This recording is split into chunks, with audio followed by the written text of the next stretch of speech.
At some of the smaller tournaments that I go to, I can leave my equipment set up on the bench the whole day. However, the majority of the tournaments, I'm either rotating benches or I'm sharing a bench, which means I have to set up and take out my equipment each time I shoot. At this year's Nationals, I was asked to make a video on how to set up and take down a bench. Well, here you go. Welcome to Connect the Dots.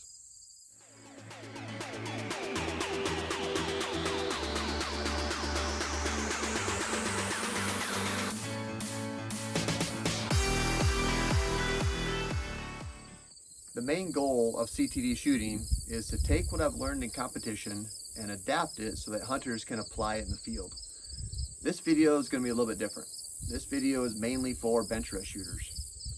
But before we get too far along, if you haven't already, please watch the video Bench Setup. The day before or the morning of a tournament, I like to take my time and set the bench up. I then mark the bench in 4 spots. That video explains the finer details of how I get those 4 marks.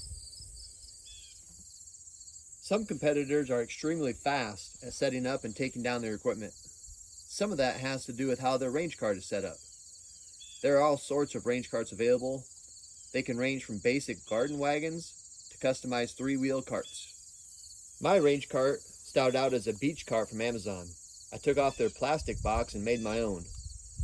On the right is a stand to hold my rifle, and it is supported by brackets underneath. On the front is a basket. I keep 3 things in there. I keep my super feet, bolt grease, and firing pin removal tool. The lid is where I place the front rest. You can see that it's held on by door hinges. I have 2 front rests that I can use.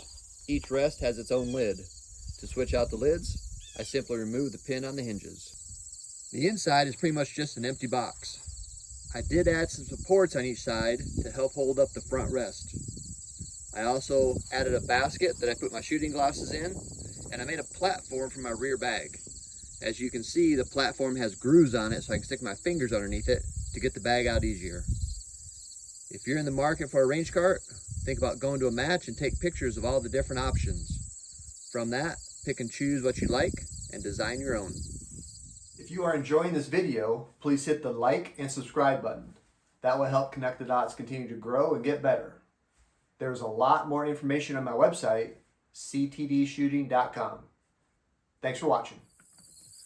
It's important that this video starts with bench etiquette. Yes, we want to get our equipment set up on the bench, but we first have to let the other person get their equipment off. So don't crowd them, don't get pushy, don't start putting your equipment up until all their equipment is off the bench. In short, just be patient. Now, the person taking their equipment off, don't take forever doing it. You don't have to spend a whole bunch of time putting your stuff in exactly the right location. One of the biggest time wasters, and I see this most often, is when people get into a conversation and they stop working, they stop taking their equipment off. There's somebody waiting on you, so get your stuff off the bench. This respect, this bench etiquette, it's a 2-way street. I'm going to show you how I set up my bench during a relay, but it was hard to figure out which camera angle is going to work the best. So we're going to try this and see what happens. We want to set our bench up quickly for 2 reasons. Number 1, if there's an issue, let's say the rifle's not tracking the way it's supposed to, we have time to fix it.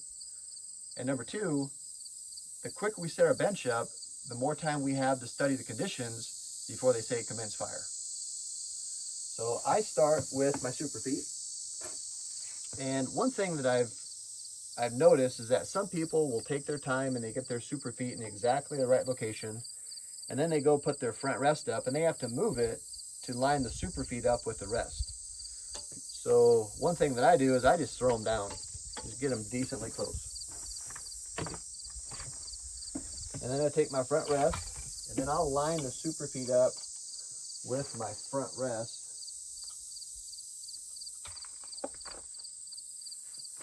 And then I just slide everything to where it needs to go. Good. Open up my lid. The first thing I take out is my towel, and I just throw that down somewhere. And then I take out my rear bag, put it on the marks that I need, and then I set up my towel.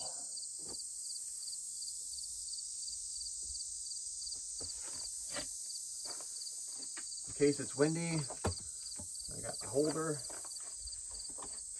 I have a front handbag and I have a rear handbag. A bolt, hearing protection, ammo, and my shooting glasses.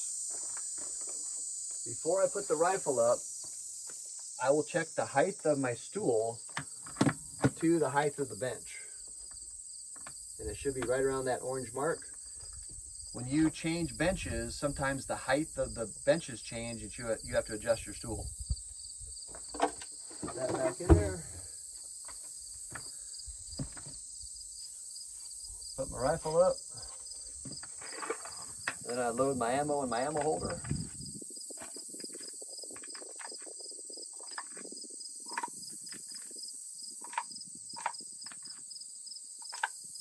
And I usually have an ammo box, but I left that at home. So I'd have that sitting there and I put my extras in there, but I'll just leave this open in case I need more. Take off my scope cover. Make sure that my stock lines match up. Push down, move the rifle back and forth, and there we go. When I have my rifle set up, there are 4 things that I want to check. The first one is the tension on my front bag. And right now it's loose. And I go until I feel it engage, and then I just go just a little bit farther, not even a quarter of a turn. I don't like to have a whole lot of tension on my front bag. The second thing I'll check is my range of motion. I gotta make sure I can cover the whole target. Pretty good right here. It's not unusual to have to change that when you change benches. The third thing is I will push on the rifle right behind the tang of the action, right in this spot right here. And when I push down on that, that brings the back of the rifle down, which brings the front of the rifle up, and I can see that in my scope. And what I'm looking for is that the crosshairs go straight up and then straight back down to where they were. So I'm gonna put my dot on the X of the sighter target, and I just push down on it. And I'm going up to the 9 ring, just slightly past the 9 ring. And it drops straight back down on the dot. I'm covering the dot, straight up, straight back down. If it doesn't do that, then you have some issues, usually somewhere in the rear bag. The last thing I'll do, and this might be the most important check, is I'm in the sighter target X, and all I do is I just pull the rifle straight back. And I am going up, and I'm on the edge of the 10 ring on bolt number 4. So that's pretty good. I'm not going to change a whole lot here. I'm on just on the very left edge of the 10 ring. So my setup's good. Once I check those 4 things, I am done worrying about my setup. Now all my focus is on the conditions. Bench etiquette is also important when we finish shooting. We got to be mindful of the people around us. There might still be people shooting, and we should not be a distraction to them. That doesn't mean we have to wait until they call ceasefire to start getting things organized. Some of the things that I'll do, obviously take your bolt out. I keep my bolt in a little case. I can take any unused ammo, put that back in my ammo box. I can take my spent cases, put those in my loading box.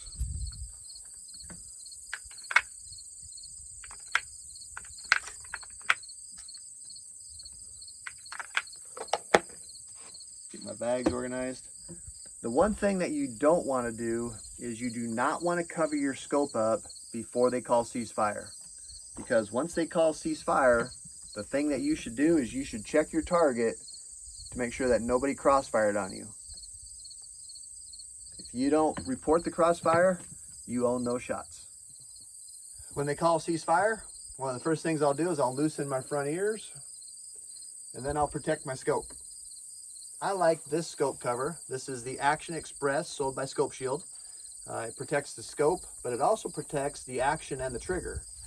So if you're interested in something like this, in the description of this video, I have a write-up and ways to order it. So I'll cover my scope. Take my rifle, put it on its holder, and then I basically take down in reverse order. The first thing I'll do is I'll put in my rear bag, both my handbags, bolt, hearing protection, wind holder, put my ammo, my shooting glasses, they go in that little black container that I showed you earlier, and my towel just gets thrown in. My front rest goes in its spot. Super feet go in the container, and I'm out of here. As with all my blogs and videos, I am not saying this is the only way to set up and take down your bench. In fact, I want you to go to tournaments and pay attention to how people do things, because you're going to notice tons of cool ideas that I didn't show in the video. I'm simply showing you a proven method that has worked for me in the hopes that you can take bits and pieces and add them to your current process to make it just a little bit better. Until next time, enjoy the experience.